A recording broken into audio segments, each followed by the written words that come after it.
You know that before Voldemort went crazy psychotic dictator, he tried to take over using a democracy? I wonder how that worked out. Decided to take over the wizarding world with a democracy. Well, that can't just happen. There are certain rights that you have to give the people instead of just being ruthless. Like what? To start with, the First Amendment states that you have freedom of speech, so you need to ditch the taboo on saying your name. People have the right to say whatever they want. Boo, you suck. Death to you and your 20 family members. No, you can't do that. Even idiots like Ron have the freedom of speech. Fine. Is that all? Not even close. The First Amendment also states that the people have freedom of press. That means you have to stop censoring what people put in the Daily Prophet, even if it's talking bad about you. Well, as long as I can still make people worship me and the ground I walk on. You can't do that either. That's still a part of the First Amendment, freedom of religion. They could worship you if they felt like it, but they could also worship a sock or whatever else they wanted. The First Amendment also states that people have freedom to assemble and petition, so you can't go around killing people if they form a protest or start a petition against something you do. You will also have to stop taking away people's wands. The Second Amendment states that people have the right to bear arms and form a militia. Therefore, you have to let the Order of the Phoenix meet, because they have the right to gather.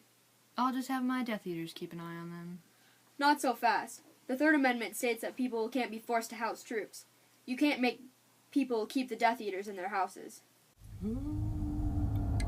Fine, if I can't force them to house them, I'll just search through their stuff. Can't do that either.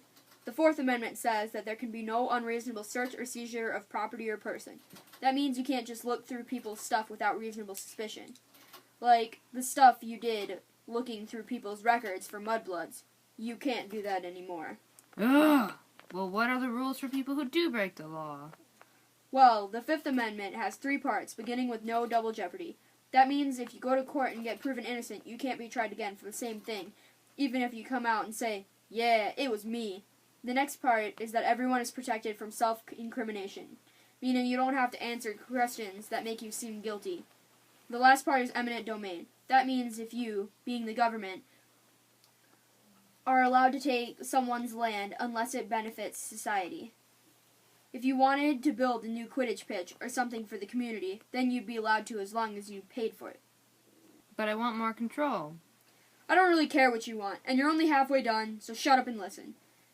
The Sixth Amendment gives people the right to a speedy trial, so if you killed someone, theoretically of course, you wouldn't have to wait around for 2 years to be tried and sent to jail, because you killed someone, and that's frowned upon. It also gives you the right to cross-examine. So, if a Death Eater does something bad, Harry can talk to him as well as Voldemort. The other right that the Sixth Amendment gives you is the right to know your accuser. So when Draco accuses Harry of something stupid again, Harry gets to know that Draco accused him. And if Harry actually did the crime, then he would get an attorney to represent him. I'm really starting to get irritated with all these rights and rules. While the Seventh Amendment gives you the right to a civil trial if damages are more than $20.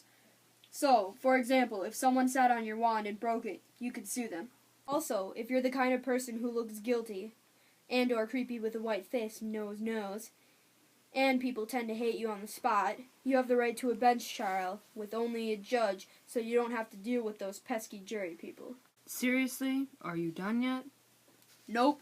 The Eighth Amendment states that there can't be excessive bail, meaning you can't put bail for $1 million for stealing a pen. Plus, there can be no cruel and unusual punishment, so you can't use the Cruciatus curse on criminals, or waterboard them, or anything like that. This whole giving people rights thing is starting to sound like a real bummer. Well, the last 2 are pretty dumb anyways. The Ninth Amendment is the unenumerated rights. That just means that just because a right isn't listed doesn't mean you don't have it. For example, your right to privacy. It means you can't creep on people through a telescope. Ron. And last but not least, the 10th Amendment says that any power that isn't given specifically to the federal government is given to the states, unless it is specifically denied to the states. So, like if you let your Death Eaters run the states, they could form a statewide knitting clubs if they wanted, unless you told them they couldn't. I just made the decision that having a Bill of Rights is stupid, and I should be able to do whatever I want.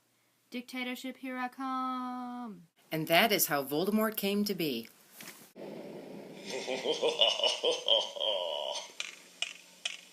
Voldemort, Voldemort, ooh, Voldemort.